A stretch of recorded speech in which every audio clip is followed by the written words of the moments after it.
अस्सलाम वालेकुम। पिछले कुछ अरसे से पाकिस्तान में हर मामले के अंदर एक इब्हाम की कैफियत होती है और बहुत सारे मामला बिला वजह कहना चाहिए कि सुप्रीम कोर्ट तक पहुंच जाते हैं, क्योंकि जिस इदारे का या जिस शख्सियत का या जिसका जो रोल है वो अदा करने से कासर रहता है और वो लड़ाई वाली शक्ल में मामला सुप्रीम कोर्ट के पास पहुंच जाता है। और फिर हम सोचते हैं कि सुप्रीम कोर्ट आइनी मामला हो, कानूनी मामला हो या दो इंस्टीट्यूशंस के माबैन किसी इशू के ऊपर डिसएग्रीमेंट हो, सारों का हल जो है हमें सुप्रीम कोर्ट ऑफ पाकिस्तान दे। और सुप्रीम कोर्ट चाहते ना चाहते हुए बाद सियासी मामला के अंदर भी कूद पड़ता है, जिससे उसकी साख भी मुतासर होती है। इलेक्शन की तारीख मुकर्रर करने का मामला भी कुछ ऐसा ही था।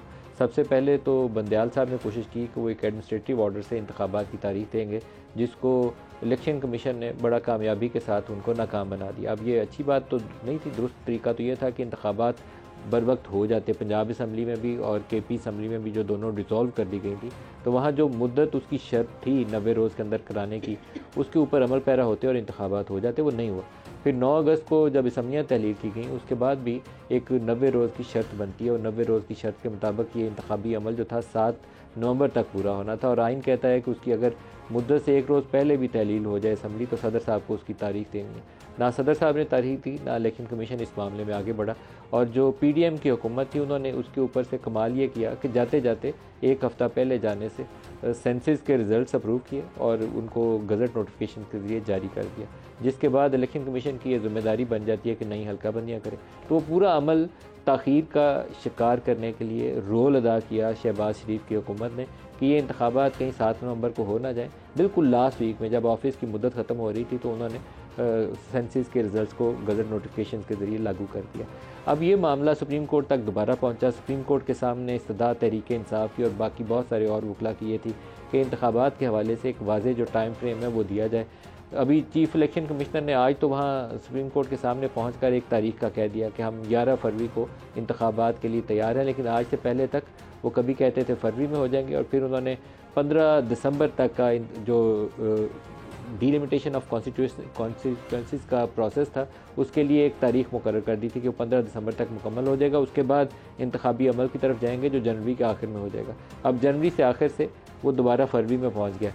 सुना यह है जो आज की कार्रवाई हुई है सुप्रीम कोर्ट ऑफ पाकिस्तान में, जहां उन्होंने कहा कि कल मुलाकात करवाई जाए, आज रात तक चीफ इलेक्शन कमिश्नर की और सदर साहब की, और कल हमें तहरीरी तौर पर दस्तखतशुदा एक तारीख से आगाह किया जाए। जो मुलाकात हुई है सिकंदर सुल्तान राजा साहब की आरिफ अलवी साहब से, उसके अहवाल कुछ ऐसा है जो हमारे रिपोर्टर की ज़बानी हम तक पहुंचा है कि सदर साहब का इसरार यह है कि जनवरी के आखिर में इंतखाबात होने चाहिए, क्योंकि आपका डिलिमिटेशन का प्रोसेस जो है वो मिड दिसंबर तक पूरा हो जाएगा, तो कोई बिला वजह ताख़ीर करना इसके लिए मुनासिब नहीं है। लेकिन इलेक्शन कमीशन का मौक़िफ़ अभी वही है कि फरवरी 11 वो इंतखाबात की तारीख होगी। तो हतमी तौर पर इसका नतीजा भी सामने नहीं आया। अटर्नी जनरल जो है वो दोनों से मुलाकात कर रहे हैं, और दोनों की मुलाकात के बाद अगर किसी तारीख के ऊपर रजामंदी हो जाती है, तो शायद सुबह एक तहरीरी शक्ल में ये बता दिया जाए कि इस तारीख के ऊपर रजामंदी हो गई है। अगर डिसएग्रीमेंट्स हुए तो फिर हमें हो सकता है कि इलेक्शन कमीशन की जानिब से एक मौक़िफ़ और सदर साहब की जानिब से दूसरा मौक़िफ़ वो सुप्रीम कोर्ट के सामने पेश करते हुए नज़र आए। तो ये एक ओवरऑल कॉन्टेक्स्ट है जिसके ऊपर आज के प्रोग्राम में हम बात करेंगे। स्टूडियोज़ में हमारे साथ हैं पाकिस्तान पीपल्स पार्टी से इमरान शफीक साहब माहिर कानून है, इसके अलावा अज़मा बुखारी PMLN से हमारे साथ हैं, और वलीद इकबाल साहब पाकिस्तान तहरीक इंसाफ से हमारे साथ हैं। सबको प्रोग्राम में खुश आमदीद कहता हूँ। सबसे पहले वलीद साहब आपसे स्टार्ट कर लें, क्योंकि आज अली ज़फ़र साहब ने काफ़ी ज़ोर दिया इस बात के ऊपर कि तारीख़ आना, हतमी तारीख़ आना बहुत ज़रूरी है। आपका मौक़िफ़ जानना चाहूँगा इलेक्शन कमीशन की 11 फरवरी वाली डेट के ऊपर और सदर साहब के इस इसरार के ऊपर कि नहीं जनवरी के आखिर में होने चाहिए, क्या तरजीह होगी आपकी? देखें जी, इस पे हतमी बात करना तो अभी काबिल अज़ वक्त है, बिकॉज़ एक तहरीरी तौर पे जो तजवीज़ जिसको अब वो कह रहे हैं, प्रपोज़ हम कर रहे हैं, वो 11 फरवरी एक तहरीरी तौर पे इलेक्शन कमीशन ने तो एक पोजीशन जो है वो रिकॉर्ड पे ले आए हैं, लेकिन प्रेसिडेंट की पोजीशन जो है वो तहरीरी तौर पे अभी सामने आनी है। लेकिन ये जिस तरह अली ज़फ़र साहब ने आज अदालत से बाहर आते ही कहा कि ये एक बड़ी तारीख़ी प्रोसीडिंग्स हुई हैं, क्योंकि अभी हतमी फ़ैसला भी नहीं आया, वो हतमी फ़ैसला तो कल ही आना है, लेकिन ये प्रोसीडिंग्स तारीख़ी इस हद तक हुई हैं कि इलेक्शन कमीशन ने इतनी ज़्यादा डॉज करने के बाद और प्रेसिडेंट को स्टोन वॉल करने के बाद, ये रिकॉर्ड का हिस्सा है, लॉ मिनिस्ट्री ने ये तहरीरी तौर पे एडवाइस प्रेसिडेंट को देने के बाद कि जी आप ये चीज़ नहीं कर सकते, अब जो है वो सारा मलबा प्रेसिडेंट पे डालने की वो कोशिश कर रहे हैं। खुद सारा जो है आइन से इनहराफ खुद इलेक्शन कमीशन ने किया है। तो उसके पस मंज़र में एक तो बड़ी वेलकम बात है, कोई डाउट नहीं है इसमें, कि खुद अपने मुंह से आके एक तारीख जो है अपने वकील के ज़रिए उन्होंने कोर्ट, ना सिर्फ कोर्ट में दी है बल्कि तहरीरी तौर पे अब सदर के आगे भी पेश कर दी है। और क्योंकि बहुत सी चीज़ें अदालत के फ़ैसले में तहरीरी तौर पे, या जो अदालत का हुक्म है, फ़ैसला तो नहीं है, हुक्म है, दो पैराग्राफ का वो ऑर्डर है, उसमें बहुत सी बातें नहीं आई जो कि आज कोर्ट में हुई हैं, जिनका मुझे भी टेलीविज़न से ही पता लगा, क्योंकि मैं तो लाहौर में हूँ, कि अभी भी उनका वकील इलेक्शन कमीशन का कह रहा था जी हमें सदर से मिलने की कोई पाबंदी नहीं है, हमको कोई हमारे पर लाजिम नहीं है कानून के तहत। कोई ऐसी बात हुई है कोर्ट में, आपको भी शायद इसका इल्म हो।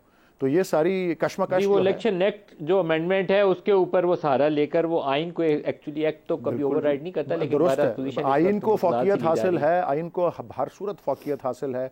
आर्टिकल 48(5) के तहत प्रेसिडेंट की वो फौकियत जो है उसको बरमला, और एक बार नहीं मुतअद्दिद दफ़ा इलेक्शन कमीशन ऑफ पाकिस्तान और पाकिस्तान की वजारत कानून बशमूल वजारत कानून इस निगरान हुकूमत की ने डिफाई किया है, आईनी पोजीशन को डिफाई किया है, ये बात रिकॉर्ड की है। लेकिन हमें चलें फोकस रखना चाहिए इस बात पर, इसकी पॉजिटिव साइड पर, कि कोई एक डेट तो दे दी है, और वो तो अभी तक वो ये एक इबाम नहीं था। अभी आज से एक दिन पहले तक हर बात यही हो रही थी। अभी आज लेवल प्लेइंग फील्ड की बात हुई तो अली जफर साहब ने ये कहा, और बजा कहा, मैंने भी कुछ दिन पहले एक प्रोग्राम में कहा था कि फील्ड छोड़े, पहले मैच तो हो जाए, तो फील्ड पहले वो ये पहले हम उतरें तो सही इस मुकाबले के अंदर। तो वो मुकाबले में उतरने वाली बात उसकी खुश आइंद है, लेकिन इसको नज़रअंदाज नहीं किया जा सकता कि repeatedly election of commission of Pakistan ने आइन से इनहराफ किया है, और अगर इसके ऊपर इसको नज़रअंदाज किया गया तो फिर एक प्रेसिडेंट सेट हो जाएगा। ठीक है, आइन में ये एक बात है आर्टिकल 254 में कि अगर एक मुकर्ररा वक्त में कोई एक्शन जो कि लाजिम है होना वो ना हो, उसके बाद ताखीर से हो, तो वो ताखीर से होना उसको कलअदम नहीं करार देगा, दुरुस्त है। लेकिन उस दौरान अगर आइन से इनहराफ लातादाद दफ़ा होता रहा है यक के बाद दीगरे, तो उसकी भी कोई एहतसाब होना चाहिए। मैं समझता हूँ वो बाद की बात है, मैं समझता हूँ फोकस इलेक्शन की डेट पे होना चाहिए, और प्रेसिडेंट की पोजीशन अभी तहरीरी तौर पे आएगी तो फिर हम उसके ऊपर कमेंट कर सकेंगे, अभी चाहे मगोइयां ही कर सकते हैं। ऑलराइट, आज़मा बीबी, जो आज की प्रोसीडिंग है सुप्रीम कोर्ट में, जहां इलेक्शन कमीशन ने तहरीरी तौर पर 11 फरवरी की तारीख दी है, आपका उसके ऊपर रद्दअमल और सदर साहब से मुलाकातों का अहवाल अभी हतमी तौर पर हमारे पास तो नहीं है, लेकिन सदर साहब का इसरार यह है कि जनवरी के आखिर में हो जाने चाहिए। दोनों पर रद्दअमल दे दीजिए। जी शुक्रिया मलिक साहब, मैं बिल्कुल समझती हूँ कि ये बहुत अच्छा हुआ है कि जो एक कॉन्स्पिरेसी थ्योरीज चल रही थी हमारे मुल्क में, जो एक जो है वो तूफ़ान बरपा था कि जी इलेक्शन नहीं होंगे, इलेक्शन नहीं हो रहे, पता नहीं कौन सा सेटअप आ रहा है, कितने साल इलेक्शन नहीं होंगे, उसमें ख़ात्मा होगा। और हम तो एज ए पार्टी हम तो अपने इलेक्शन प्रोसेस है वो उतर चुके हैं। हमने तो अपनी जो मुस्लिम लीग नून है उसने अपने उम्मीदवारों से जो टिकट के ख्वाहिशमंद हैं उनसे दरखास्तें तलब कर ली हैं। हमारी इलेक्शन कैंपेन जो है वो डिज़ाइन हो रही है, हमारी मैनिफेस्टो जो है उस पर काम हो रहा है। तो हम तो इसके ऊपर पहले ही काम कर रहे थे, और हमें कोई कभी भी हमने इस कॉन्स्पिरेसी थ्योरी पे जो है यकीन नहीं किया कि इलेक्शन नहीं होंगे। बिल्कुल इलेक्शन होने चाहिए पाकिस्तान के, और कोई हल नहीं है उसके अलावा।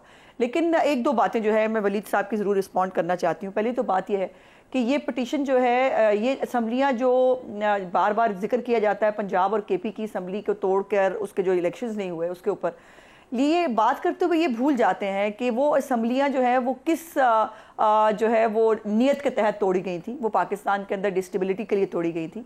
वो एक जो है वो टूल के तौर पर तोड़ी गई थी कि ब्लैकमेल किया जाएगा रियासत को, और वो उसके ज़रिए जो है अपने मफाद कोई जो उन्होंने हासिल करने थे, जो एक मुल्क के अंदर क्योस पैदा करना था, वो शायद वो करना चाहते थे।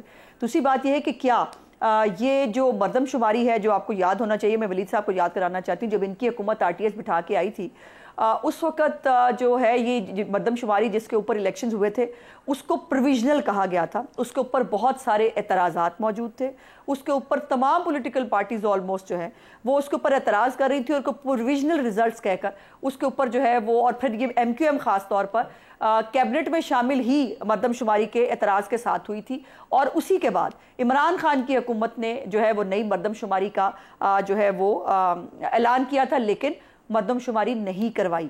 अगर ये टाइमली हो गई होती, अगर इसको अपने प्रोसेस के बीच में जैसे वो बाकी तादियों के साथ लॉलीपॉप दे रहे थे, ये भी अगर जो उन्होंने कहा था करवा दिया गया होता तो आज ये मसाइल ना होते। दूसरा, मरदमशुमारी जो लेट हुई उसके अंदर जो कराची की एक आबादी है वो एक बोन ऑफ कंटेंशन थी पीपल्स पार्टी और एमक्यूएम के बीच में, जिसके बाद 3 दफ़ा एक्सटेंशन हुई और उसके बाद हल्का बंदियां होनी होती हैं मरदमशुमारी के बाद। ये आसिफ अली जरदारी साहब ने भी बताया है पूरी कौम को। सो ये इस प्रोसेस के अंदर खामखा दूसरे को मिलाइन करना। और बंदयाल साहब जो हैं उन्होंने ये पिटीशन उनके दौर में जो है वो फाइल हुई थी, लेकिन इस पिटीशन पर उन्होंने कोई जो है वो उसको टेकअप नहीं किया और उसके ऊपर आज जो है वो इसके ऊपर उंगली उठाना और कहना कि जी वो इतना लेट हो गया उतना लेट हो गया। और जहाँ तक सदर ममलिकत की बात है, सदर ममलिकत खुद अपना इख्तियार इस्तेमाल नहीं करना चाह रहे थे तो कोई क्या करे। उन्होंने लेटर लिखा, खुद एडवाइजरी लेटर लिखा, उन्होंने जो डेट उनको देने का इख्तियार, आज इसके ऊपर बड़ी बात हुई है सुप्रीम कोर्ट के अंदर। और इसके ऊपर जब अली जफर साहब ने ये इसको परसू किया, जिस बात को वलीद साहब परसू कर रहे हैं कि जी ये देखा जाना चाहिए आइन से नराव किसने किया, तो उसके ऊपर काजी फाइज ईसा साहब ने कहा, उन्होंने कहा आपको पता है कि जिस तरफ आप बात को ले जा रहे हैं उसके बाद आर्टिकल 6 लगता है और ये जो है सदर ममलिकत को आप मुश्किल में फंसाना चाहते हैं। और ये वही सदर ममलिकत है जिन्होंने असम्बलियाँ तोड़ भी दी थी, उसके ऊपर भी जो है वो 5 रुकनी बेंच का फैसला मौजूद है कौमी असम्बली तोड़ने का कि उन्होंने गैर आइनी काम किया और आर्टिकल 6 उन पर लग सकता है। सो ये आइनी इनहराफ जितने ये करते रहे हैं और जितने ये आइन के साथ सच्चे हैं, जितनी इनकी नीयत अच्छी थी वो पूरी कौम ने देखी हुई है। मुझे मेरा ख्याल है बार बार बताने की ज़रूरत नहीं होनी चाहिए। पलशाह से भी इस पर रहते में ले लें। पलशाह, ये जो लेवल प्लेइंग फील्ड का भी उन्होंने तज़किरा किया था वलीद साहब ने, ये सबसे ज़्यादा आजकल issue Pakistan Peoples Party raise करती है। और मैं एक और आपको थोड़ा सा बैकग्राउंड के तौर पर बताऊं कि एक ज़माने में जब दोनों सूबाई असम्बलियों के ऊपर सुप्रीम कोर्ट ने नोटिस लेकर तो 14 मई की तारीख दी हुई थी, तो बंदयाल साहब ने कुछ जर्नलिस्टों को बैकग्राउंड मीटिंग की थी। मैं उसमें शामिल नहीं था, लेकिन जो मिले थे मैंने उनसे फर्दन पूछा तो वो शहबाज शरीफ साहब के ख़िलाफ़ कॉन्टेम्प्ट ऑफ कोर्ट प्रोसीडिंग के तहत कार्रवाई का इरादा रखते थे कि उन्होंने हुक्म अदूली की थी, किया नहीं, बाद में उन्होंने रुक गए क्योंकि उनको लगा कि रेजिस्टेंस सुप्रीम कोर्ट के अंदर बैठे जजेस से आ रही है। तो यहाँ मामला दोबारा सुप्रीम कोर्ट के सामने ही आया, लेकिन आज फायज़ ईसा ने उसको बेहतर तरीके से हैंडल किया। देखिए बात यह है कि अब तो समझ आ रही है कि अभी तक जो समझ आ रही है कि इलेक्शंस की एक टेंटेटिव तारीख सामने आ गई, लेकिन बात यह है कि इलेक्शंस भी वो दिन भी आ जाएंगे और इलेक्शन हो भी जाएंगे। सवाल अब इन तारीखों से ज़्यादा ये है कि वो इलेक्शंस कैसे होंगे। लेवल प्लेइंग फील्ड का वाक़ई इशू है। देखिए इससे इनकार तो नहीं किया जा सकता। अब मैं आपसे जो अर्ज़ करना चाह रही थी कि क्या इन इंतखाबात के नतीजे में हालात जो हैं, जिन हालात से हम गुज़र के आए हैं पिछले 2 सालों में, क्या हालात उनसे बेहतर हो जाएंगे। इन इलेक्शंस इसीलिए हो रहे हैं कि ये जो मकसद तो यही है कि जो हमारी ये स्टेलमेट है पॉलिटिकल, और जो एक हम बड़ी ऊंच नीच से गुज़र के यहाँ तक पहुँचे हैं, बड़े ख़तरात भी रहे हैं उस दौरान जमहूरियत। देखिए अगर ट्रांसपेरेंट और क्रेडिबल इलेक्शन प्रोसेस हुआ तो फिर तो इस्तेकाम आना चाहिए, लेकिन अगर इंतखाबी नताइज के ऊपर पहले दिन से सवाल उठ गए तो फिर इस्तेकाम। देखिए मैं यही कह रही थी कि क्या इंतखाबात की शफाफियत ऐसी होगी कि कोई इस पर सवाल कोई उंगली ना उठा सके।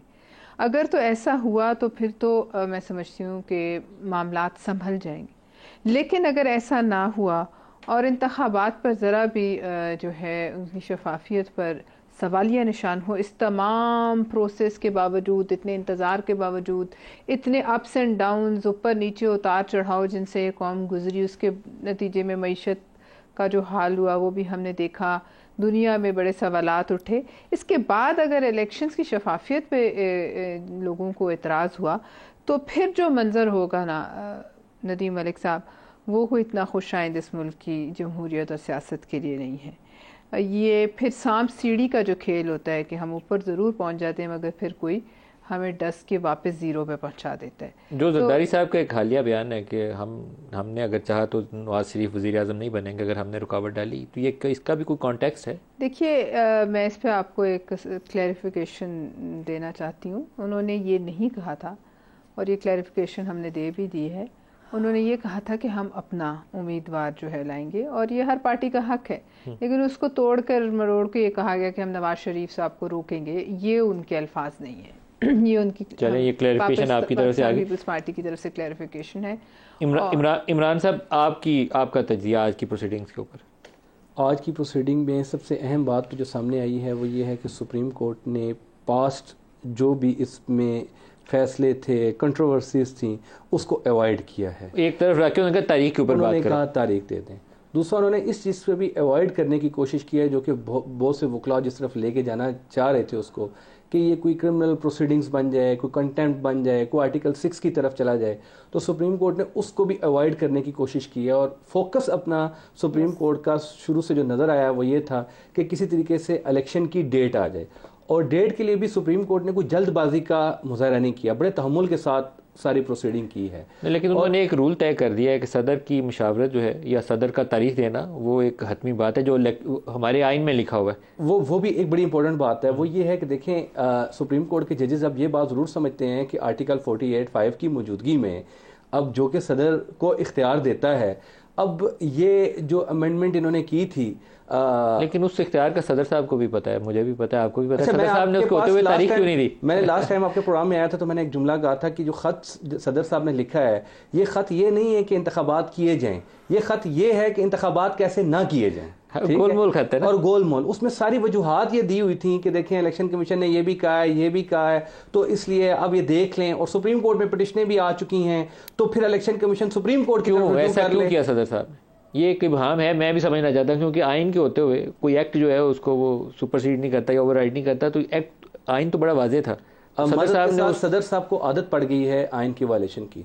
उन्होंने जब एक दफ़ा पहले भी जब अदम एतमाद की तहरीक जब पेंडिंग थी पार्लियामेंट में, और उन्होंने एक गैर आइनी तौर पर समरी गई थी और उसकी बुनियाद पर उन्होंने सब कुछ तहलील कर दिया था, जिसके बाद सुप्रीम कोर्ट ने फिर दोबारा उनको बहाल किया और उसके बाद वो अदम एतमाद की तहरीक जो है मुकम्मल हुई। तो ये सदर साहब मेरी नज़र में अगर देखा जाए तो 2 दफ़ा वाज़े तौर पर आइन की वायलेशन कर चुके हुए हैं। यानी अगर अब ये आर्टिकल 248 ये कहता है कि सदर जब तक इन ऑफिस है ड्यूरिंग हिज टर्म उसके खिलाफ क्रिमिनल प्रोसीडिंग नहीं हो सकती, लेकिन मैं इस बात को ये समझता हूं कि ये सदर साहब अगर अपने ऑफिस से जाएं तो उसके बाद उनके ऊपर ये प्रोसीडिंग हो सकती है। अब अपडेट ये है, एक ब्रेकिंग न्यूज़ ये है कि 8 फरवरी की तारीख मुकर्रर कर दी गई है। ये जो मुशावरत का अमल था, मुशावरत का अमल ये था कि chief election commissioner Sikandar Sultan Raja वो गए थे प्रेसिडेंट हाउस, और प्रेसिडेंट हाउस वाली मीटिंग के बाद खबर ये आई थी कि इत्तफाक़ राय नहीं हुआ, और इत्तफाक़ राय ना होने के बाद वो दोबारा इलेक्शन कमीशन में वापस आए और वहाँ अटर्नी जनरल से मुलाकात हुई। और अटर्नी जनरल से मुलाकात के बाद खबर ये थी कि अटर्नी जनरल दोबारा प्रेसिडेंट साहब के पास गए, और अब ये अपडेट ये है कि 8 फरवरी की तारीख मुकर्रर कर दी गई। एक ब्रेक ले लें, हमारे साथ रहिएगा।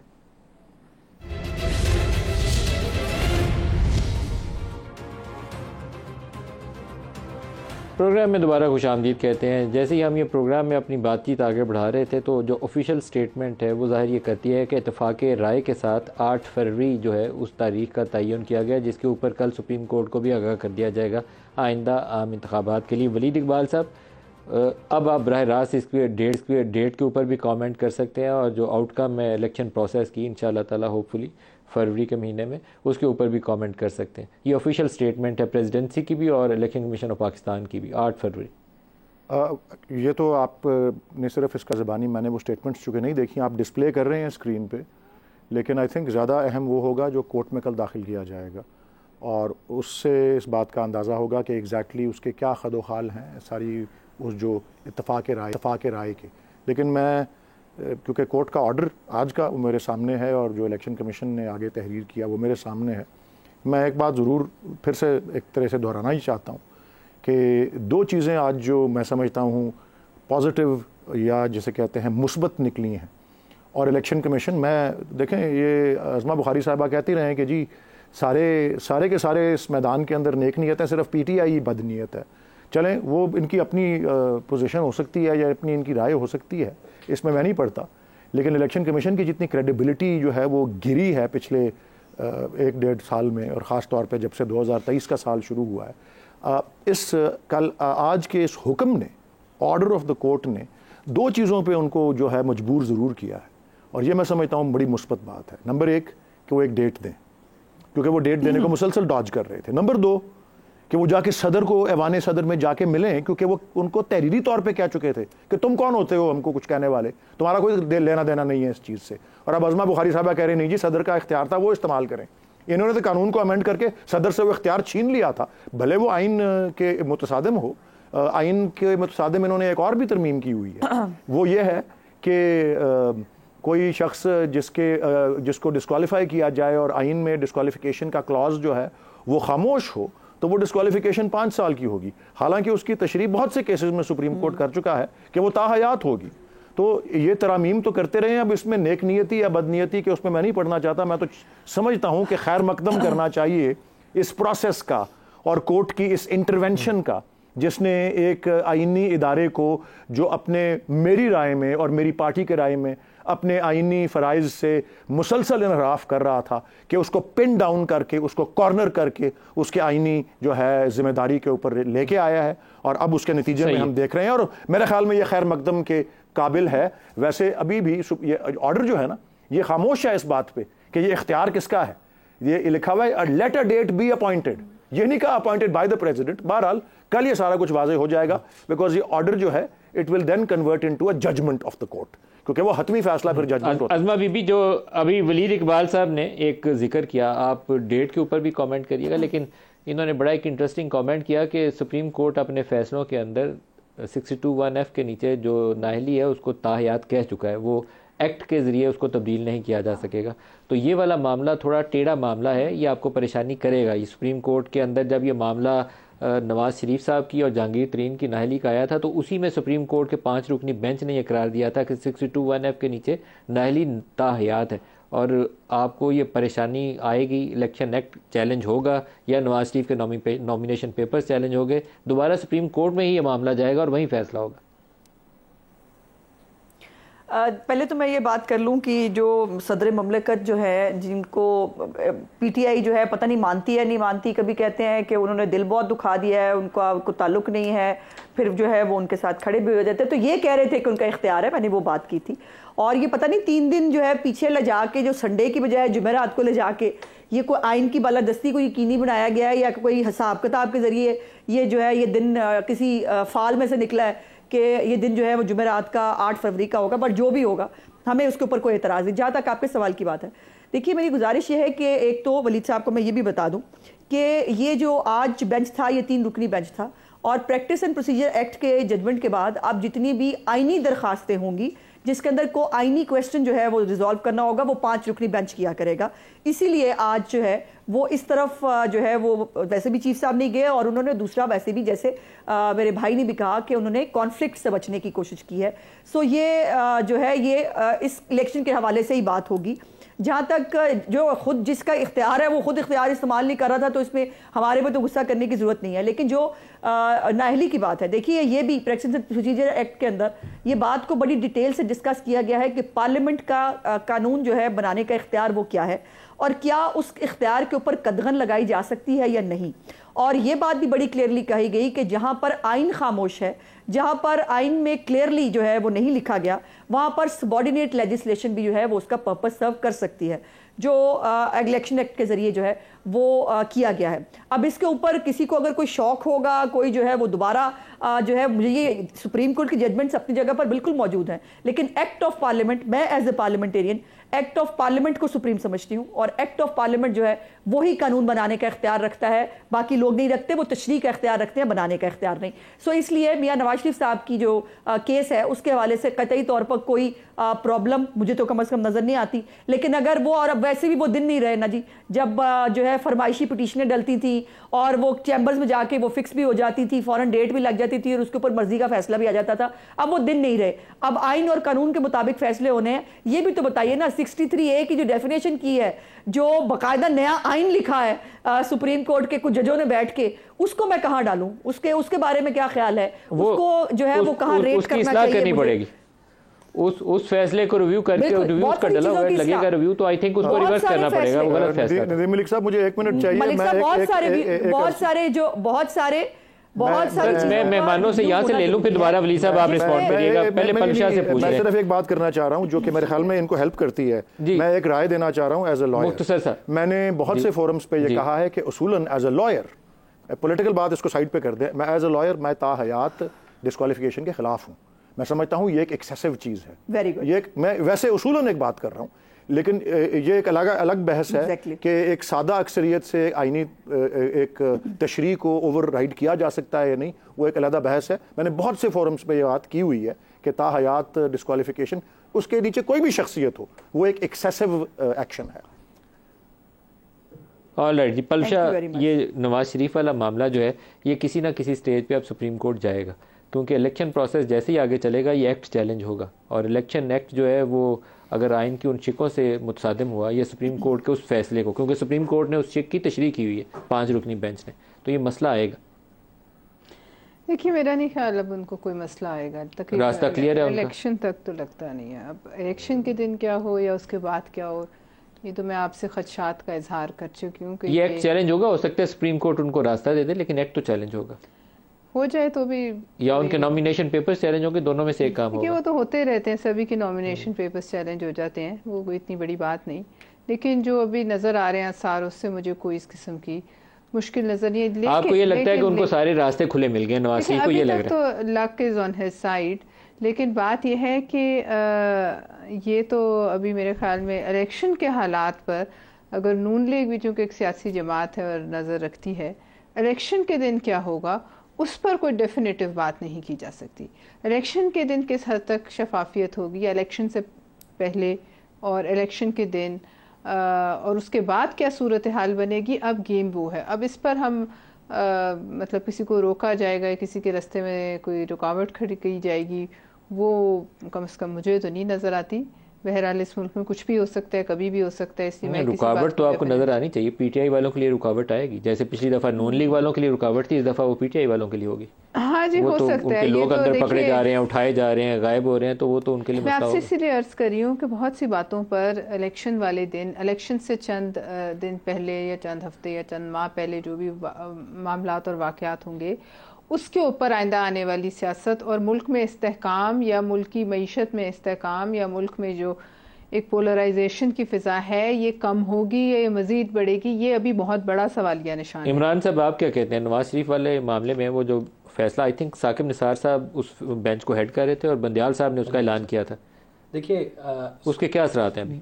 बड़ा मुतफिका असूल है, वो ये कि सुप्रीम कोर्ट अगर किसी आइनी दफ़ा की तशरीह करेगी तो वो basically interpretation of the constitution है, और उसको अंडू करने के लिए बहरहाल आइन ही में तरमीम करनी पड़ेगी या फिर सुप्रीम कोर्ट खुद अपने उससे बड़ा बेंच। लेकिन ये जो तरमीम इन्होंने की है, ये यकीनन आइंदा आने वालों के लिए अब 5 साल सजा ही है। लेकिन जो नवाज शरीफ साहब का केस है या जहांगीर तरीन साहब का केस है, वो स्पेसिफिक अब केस है, सुप्रीम कोर्ट के फैसले की जद में वो आ रहे हैं। अदरवाइज वलीद साहब की बात या बाकी जो दोस्त बात कर रहे हैं वो ठीक बात है, मेट्रो प्रिंसिपल वो नहीं होनी चाहिए, वो नहीं होनी चाहिए। देखें लेकिन इस्लाह का तरीका अब क्या होगा? अब वो या सुप्रीम कोर्ट किसी कोई बड़ा बेंच किसी और केस में रिव्यू कर दे। एक केस वैसे सुप्रीम कोर्ट का फैसल वाउडा वाला पेंडिंग है, जिसमें उन्होंने कहा था कि ये तो बड़ा किसी और केस में कर दे या इलेक्शन एक्ट को कोई चैलेंज कर दे। नहीं, एक और केस मलिक साहब, एक केस मौजूद अभी भी पेंडिंग है जो सुप्रीम कोर्ट बार एसोसिएशन ने किया हुआ, जनरल केस है कि इसको वाजे किया जाए कि ये ताहयात वाली पोजीशन। उसमें सुप्रीम कोर्ट उस जजमेंट को रिविजिट कर सकती है, उसके पास पूरा इख्तियार है। जब वो जजमेंट रिविजिट हो जाएगी तो उसका अल्टीमेटली बेनिफिशियरी पे सारे ही होंगे जिन पर वो जजमेंट, क्योंकि अभी तक रुकावट सिर्फ वो जजमेंट ही है। वैसे इंसाफ का तकाजा ये है कि उसको रिविजिट किया जाए, नवाज शरीफ जहांगीर दोनों के साथ लाइफ टाइम वाली ज्यादती है। अगर वैसे पाकिस्तान में अगर इंसाफ के तकाजे पर देखें ना, तो 2 बातें तो बड़ी तय कर देनी चाहिए, और ये सुप्रीम कोर्ट ही कर सकती है और काजी फायद ईसा साहब की कोर्ट ही कर सकती है। ये पाकिस्तान में अब ये चीज़ खत्म होनी चाहिए मलिक साहब। ये मेमोगेट, ये डॉन लीक्स, ये साइफर और इस तरह नायालियाँ, और पाकिस्तान ने करप्शन के केसेस में भी ना, जैसे सिरे महल और फेक अकाउंट्स, स्विस अकाउंट्स, और इसी तरह जो है एवन फील्ड, ये नैब की कारकर्दगी पाकिस्तान ने देख ली है। अलकादर ट्रस्ट की भी कारकर्दगी सामने आ जाएगी। मामला ये है कि इलेक्शन में जो बात लेवल प्लेइंग फील्ड की बात हो रही है ना, वो तमाम लोगों को, तमाम पार्टियों को, तमाम लोगों को आज़ादी होनी चाहिए कि वो इलेक्शन लड़ सकें। इसके लिए सुप्रीम कोर्ट का, अब ये सुप्रीम कोर्ट के लिए चैलेंज है। इमरान खान साहब जब तक जेल में हैं, इस केस में, सैफर जैसे केस में उनकी और किसी केस में जमानत अगर नहीं होती और उससे पहले इलेक्शन हो जाता है, तो बहरहाल ये एक बदकिस्मती की बात, इंतखाबी अमल के ऊपर सवाल उठ जाएगा। इंतखाबी अमल पर अब ये सुप्रीम कोर्ट अपना किरदार अदा कर सकती है। आप अज़मा कुछ ऐड कर रही हैं इसमें? मैं इसमें जी मैं सिर्फ इतनी गुजारिश करना चाहती हूँ कि क्या मेरी गुजारिश होगी तमाम जो यहाँ पे भाई भी बैठे हैं, वलीद भी हैं, बाकी लोग भी, आप भी जो सुन रहे हैं, या जजेस कराम भी जो हैं, क्या पनामा का फैसला कभी भी किसी तरह किसी प्रेसिडेंट के तौर पे कोट किया जा सकेगा? क्या पाकिस्तान में अभी भी किसी को नहीं पता कि पनामा के अंदर से जो है वो अकामा निकाल कर एसिड की डेफिनेशन ब्लैक लॉ डिक्शनरी से लेकर मियाँ साहब को क्यों हटाया गया था, उनको उस जो है उसके अंदर नाअहल क्यों किया गया था, और फिर उस नाअहली को अब बजिद हैं लोग कई जो जिनके बारे में गवर्नमेंट में सुनती हूँ कि वो बजिद है, हाँ ठीक है गलत हुआ है लेकिन इसको चलने दो। और किस चीज़ की सज़ा देंगे नवाज शरीफ को, किस चीज़ की सज़ा देना चाहते हैं? उन्होंने बहुत सज़ा भुगत ली, अपने नाकर्दा गुनाहों की भी सज़ा भुगत ली। ये अदलिया का फ़र्ज़ है। अरशद मलिक की वीडियो आने के बाद उसका फैसला सस्टेन अभी तक नहीं होना चाहिए था। अदलिया को खुद उसके ऊपर हर चीज़ के ऊपर तो सुओ मोटो लेते रहे हैं। चले अब तो सुओ मोटो को ऑर्गेनाइज कर दिया गया है। आप देखिए ना इस 184 के अंदर वो जो है पहले रद्दी वाले कागज़ थे, पकौड़ों वाले कागज़ थे, फिर उन्होंने कहा नहीं ले आओ हमारे पास, हम सुनते हैं, और उसके अंदर अपील का हक दिए बगैर मियाँ नवाज शरीफ साहब को नाअहल कर दिया गया। ये कोई तरीका है? आप इस तरह से आप जो है ये इन फैसलों को जो है हम सजा के अलमारी में रख लें और आप कहें कि इसकी भेंट चढ़ने दो जो भी चढ़ता है, ये कोई तरीका नहीं है। अरशद मलिक की जो है वो उसको आपने हटा दिया, उसका फैसला आप अभी भी रख के बैठे हैं और उसके अंदर आप कह रहे हैं नवाज शरीफ जाके अदालत से इंसाफ लेके आए। ये जो पनामा का फैसला है जिसके अंदर से कामा निकाल कर ख्याली तनख्वाह आ गई थी, उसके ऊपर जो है वो नाअहली आप कहते हैं बिल्कुल वो जो है वो हुई गलत थी, लेकिन रहनी चाहिए कि आगे देखेंगे आगे क्या होगा। नहीं भाई, ऐसे नहीं होता। और ये नाइंसाफी है, अदालती नाइंसाफियों का रास्ता भी अब बंद होना चाहिए। भुट्टो शहीद को जो है वो फांसी पे टांग देना हो, या हर एक नजरिया जरूरत के तहत जो है वो इलेक्टेड प्राइम मिनिस्टर्स की हुकूमतें गिराकर जो है वो डिक्टेटर्स को सपोर्ट करना हो, या उसके बाद इस तरह से प्रोजेक्ट लाने के लिए एक मुंतखब वज़ीर आज़म की जो है वो या गर्दनें उतार दी जाए या उनको जो है वो इस तरह से साजिश का शिकार बनाया जाए, इसका भी रास्ता अब रुकना चाहिए। वरना ये कोई अदालत के चेहरे पर बहुत खूबसूरत चीज़ें नहीं है, बहुत बदनुमा दाग हैं जिनको दुरुस्त होना चाहिए। जी नदीम मलिक साहब, वली साहब क्लोजिंग रिमार्क्स आपसे ले लूँ। मेरे ख्याल में एक पॉलिटिकल डायलॉग अगर बड़े हमारे जो सियासी रहनुमा हैं इसके ऊपर इत्तेफाक राय कर लें तो फिर ये वज़ीर आज़म के गले में ये जो फंदा डलता है ना चोर रास्ते से, उसका रास्ता रुक जाएगा, वैसे कभी नहीं रुकेगा। बिल्कुल। मैं जो बात अर्ज करना चाह रहा हूँ, मैं किसी इंडिविजुअल केस के बहस में नहीं जाऊँगा। बाय द वे ये मियाँ नवाज शरीफ और जहांगीर तरीन जो हैं ये वाहिद या दो लोग नहीं हैं, बहुत से और MNAs और MPs जो पहले थे वो ताहयात डिस्क्वालीफाई हुए हैं और ये सब पे अप्लाई करता है। दो वेल नोन लोगों की फोकस नहीं कर रहा। और मैं ये भी साथ अर्ज करना चाह रहा हूँ कि शायद हम कुछ दिन बाद बैठे ये बात भी कर रहे हों कि उन्होंने कहा ना पनामा केस के कोई प्रेसिडेंट बन सकता है, जुल्फ़िकार अली भुट्टो के मर्डर का केस का कोई प्रेसिडेंट बन सकता है, तो हम शायद ये बहस भी उठा रहे होंगे और यकीनन उठा रहे होंगे कि तोशा खाना वाला फैसला ऐसा है कभी कि जो आगे प्रेसिडेंट बनेगा, या साइफर केस में जो फैसला आएगा वो कभी कोई प्रेसिडेंट बनेगा, ये भी आने वाले वक्त के लिए सवाल उठेंगे। सो ये सारी चीज़ें हमको मद्देनज़र जो है रखनी चाहिए। और मैंने ये बाय द वे कहा था, पहले 58(2)B होता था कॉन्स्टिट्यूशन में, जब उसको 18वीं तरमीम से निकाल दिया गया तो 62(1)F जो है वो नया 58(2)B बन गया रेजीम चेंज के लिए। और ये मैंने आसमा जहांगीर फोरम पे कहा था आज से 2-4 साल पहले। बहरहाल जी ये 18वीं तरमीम के ऊपर बड़ी इंटरेस्टिंग बहस हुई थी। पावरफुल स्टेटमेंट दे रहे हैं। आई होप कि आपकी जमात इसको ऑन भी करती है। 62(1)F के नीचे जब नवाज शरीफ को निकाला जा रहा था तो आई होप कि आपकी जमात इसके ऊपर आवाज उठाती, लेकिन अभी भी रास्ता यही है कि आपके बड़े जो लीडर्स हैं ना सियासी जमातों के, PTI, नून लीग, पीपल्स पार्टी, ये आवाज उठाएं कि वज़ीर आज़म मलिक साहब, मैं आपको ये बड़ी अहम बात करना चाह रहा हूँ कि ओरिजिनली खान साहब भी 62(1)F के बारे में एक राय रखते थे कि अगर इस पर पूरा उतरे तो फरिश्ते ही उतर सकते हैं, लेकिन बाद में उन्होंने राय बदल ली थी। मैं सिर्फ बताना चाह रहा हूं कि 18वीं तरमीम में PPP वाले चाहते थे कि 62(1)F रिमूव हो। मियाँ साहब जो थे वो फंसे रहे कि नहीं रिमूव करनी, वो समझते थे जरदारी साहब इसके नीचे लटक जाएंगे एक दिन। हुआ ये कि वो फंस गए उसके अंदर। ये असल हिस्ट्री है। ये हुआ ये पलवशाह से भी पूछ लें। पलवशाह, ये 62(1)F वाला रास्ता रुकना चाहिए या खुला रहना चाहिए?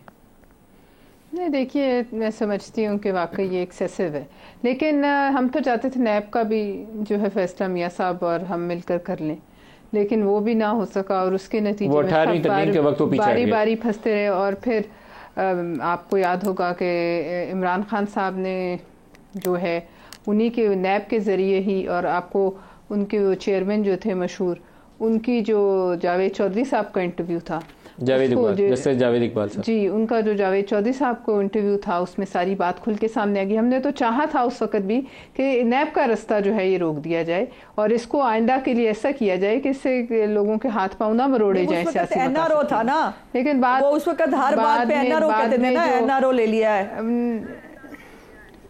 इमरान शफीक साहब, 62(1)F ये जब डाला गया था जनरल ज़िया के वक्त डाला गया था, लेकिन अब उसका इतलाक अब बड़े गलत तरीके से होना शुरू हो गया, तो इसका रास्ता रोकने के लिए कुछ आपको SOPs या इसके नीचे कोई उसकी वजाहत करनी पड़ेगी। देखिए वैसे तो उन्होंने अब 61(2)(f की इस कानून में इन्होंने 5 साल की नाअहली की मुद्दत की है ना, लेकिन वो सादिक और अमीन का इख्तियार किसी को डिक्लेयर करने का है, किसी को कौन सादिक और अमीन है आज की पार्लियामान में? वो डिक्लेरेशन सादिक और अमीन का नहीं, सादिक और अमीन नहीं रहेगा डिक्लेरेशन। ये डिक्लेरेशन सुप्रीम कोर्ट ने दिया ना कि नहीं रहे, क्या वो तो कॉम्पिटेंट थे? नहीं, मेरा नहीं ख्याल कि ये सुप्रीम कोर्ट का वो फैसला किसी इसकी कुछ वजाहत करने की जरूरत है आइन के अंदर। बिल्कुल। और सुप्रीम कोर्ट पाकिस्तान में जितना इस वक्त मेस क्रिएट है, अगर एक जुमले में कहूं तो वो साकिब निसार साहब की सुप्रीम कोर्ट का पैदा करता है, और उसको अनडू अगर कोई कर सकता है तो वो काजी फायज ईसा की कोर्ट कर सकती है, और पाकिस्तान की कौम यही एक्सपेक्ट करती है सुप्रीम कोर्ट से। और मुझे लगता है कि अब अगर किसी को लेवल प्लेइंग फील्ड पहले नहीं मिली तो वो सुप्रीम कोर्ट ही के फैसले थे जो लेवल प्लेइंग फील्ड जो है वो निकाल रहे थे। वो हमारे हल्के में शेख रशीद साहब के साथ जाकर चीफ जस्टिस साहब उस वक्त के साकिब निसार साहब वो कंपेन कर रहे थे और लोगों को बता रहे थे कि हमारे कैंडिडेट। लेकिन ये दुआ मांगे कि काजी साहब उस वो जो होता है ना हेडलाइन के शौक में ना पड़ जाएं कहीं पे, क्योंकि पहले इफ्तिखार चौधरी साहब फिर साकिब निसार साहब, इनको हमने इस हेडलाइन के शौक में खराब होते हुए देखा। इंतजार करते थे काजी साहब ने रिपोर्टर हेडलाइन एंजॉय कर ली हुई ना अपनी जिंदगी में, उन्हें मेरा ख्याल है किसी और की जरूरत भी नहीं है, और अभी तक उन्होंने ऐसा किया भी नहीं है। दुआ मांगे कि उस रास्ते पे ना सिर्फ इंसाफ ख्याल उन्हें जरूरत ना बदला लेने की कोशिश करें, क्योंकि ये प्रेसिडेंट वाले मामले में उनके ऊपर रेफरेंस आया हुआ था, मुझे था कि आज उन पर गुस्सा ही ना कर लें, लेकिन उन्होंने नहीं किया। बहरहाल ये अगले 3 माह इस इलेक्शन से पहले तक ये सुप्रीम कोर्ट का और काजी फायद ईसा साहब का इम्तिहान है कि वो पाकिस्तान में कैसे बैलेंस क्रिएट करते हैं और अपने फैसलों की ठीक करते हैं। बिल्कुल सही है। इमरान शफीक साहब, पलविशा खान, नज़मा इकबाल साहब, सबका बहुत शुक्रिया। आज के लिए इतना इजाज़त दीजिए। अल्लाह हाफ़िज़।